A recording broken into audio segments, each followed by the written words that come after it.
애국 시민 여러분, 천만 성도 여러분, 안녕하십니까? 성서나라 송원근 목사입니다.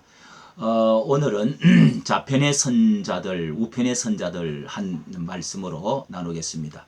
그 인류 역사는 좌편과 우편의 그 대결 역사라고 이렇게 할 수가 있습니다. 진보와 보수는 언제나 적절하게 존재해야 되는 것이 맞습니다. 그러나 이 좌쪽은 딴 길이요, 어두움의 길이요, 그리고 하나님의 반대의 사람들이고, 이 좌편의 끝으로 계속 좌클릭해 가면은 적그리스도를 만나게 됩니다. 공산주의를 왜 이 붉은 물이라 적색분자라 좌익이라 이렇게 하는 것은 거기에 그만큼 혁명과 그 피에 관련이 있기 때문에 그렇습니다. 성경에 가장 적나라하게 우리에게 표현해주는 자와 우를 표현해주는 것은 마태복음 25장 그 예수님께서 하신 양의 비유의 말씀이라고 할 수가 있습니다.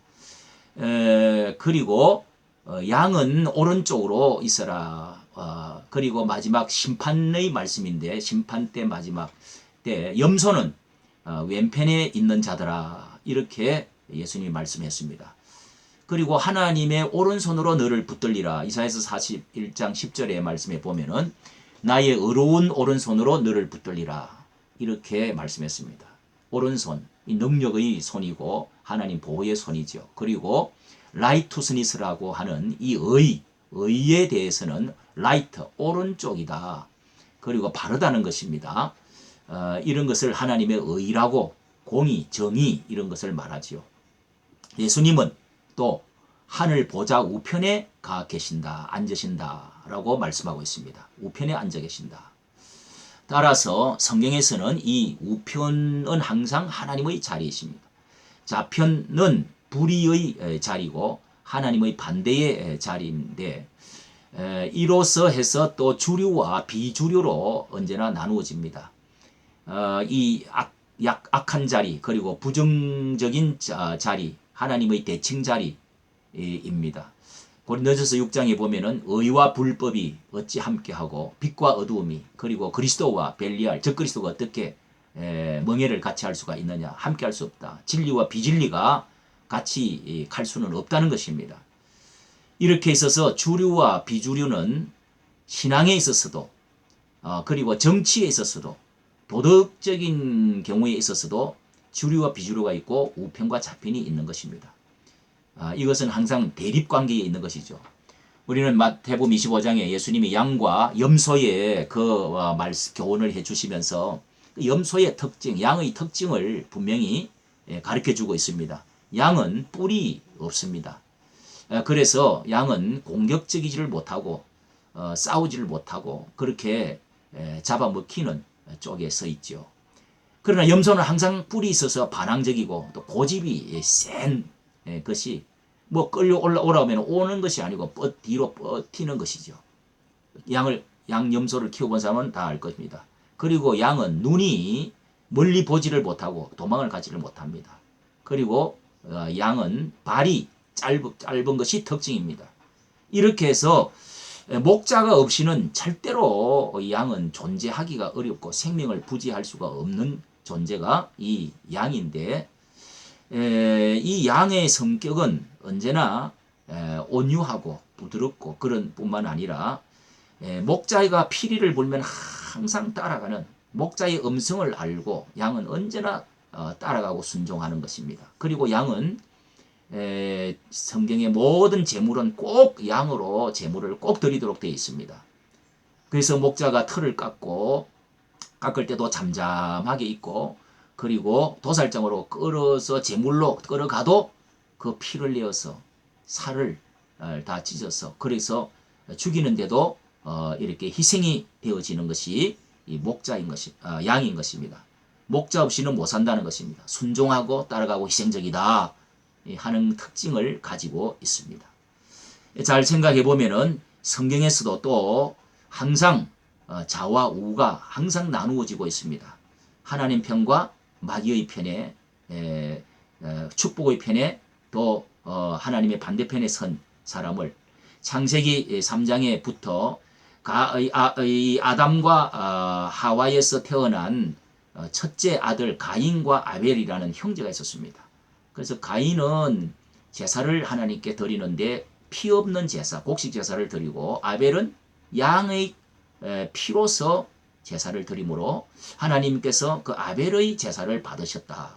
그리고 가인은 제물이 올라가지 않으므로 이래서 분노가 되어서 결국은 마음에 악이 들고 해서 동생을 돌로 쳐서 죽이는 이런 끔찍한 살인의 길로 갔습니다.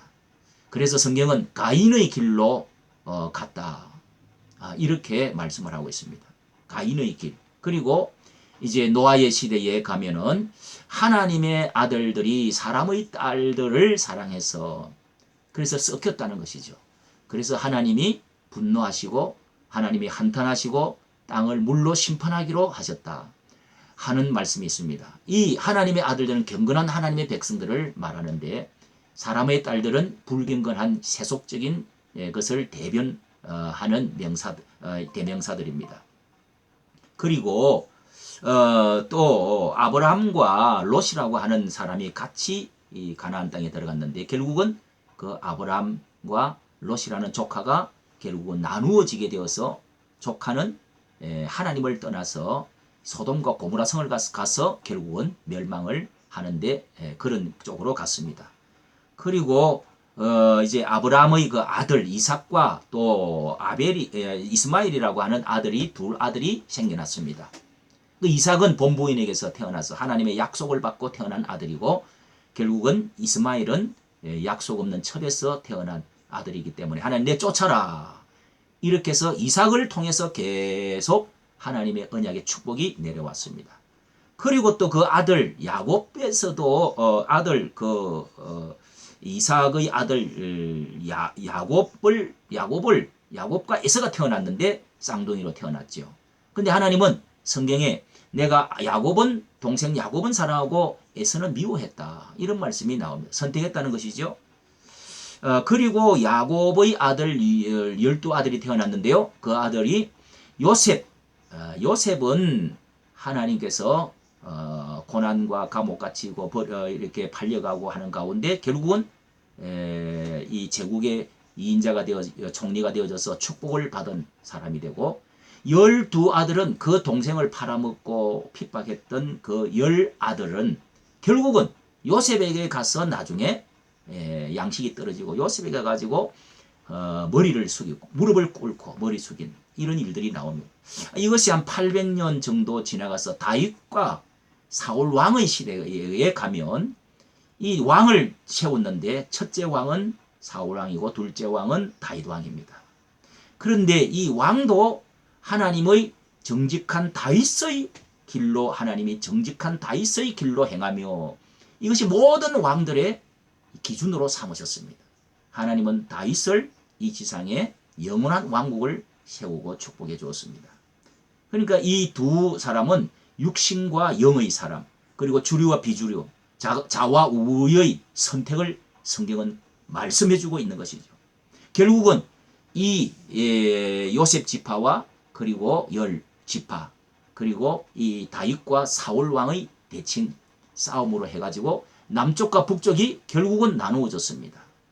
북쪽은 하나님이 없는, 예루살렘이 없는 붉은 쪽의 사상들이죠. 그래서 남쪽과 북쪽이 우리나라와 같이 아주 흡사하게 북쪽은 공산주의와 같이 늘 하나님을 거역하는 쪽의 사람들입니다. 성경은 북쪽에서 찬바람이 불어오고, 북쪽에서 공산주의가 붉은 세력이 내려오고, 북쪽에서 가마가 끓는 가마의 샘물이 기울어져 있는 것을 보여주었습니다. 언제나 공산주의들은 북쪽에서 왔습니다. 전쟁에 쳐들어왔습니다. 여러분, 오늘 우리가 천만 성도 여러분, 우리가 어떻게 판단을 해야 되겠습니까? 이 나라가 어느 길로 가야 되겠습니까? 어느 쪽에 서야 되겠습니까? 우리는 이 투쟁에서 승리해야 될 것입니다. 꼭 승리하시는 여러분 되시기를 바랍니다. 감사합니다.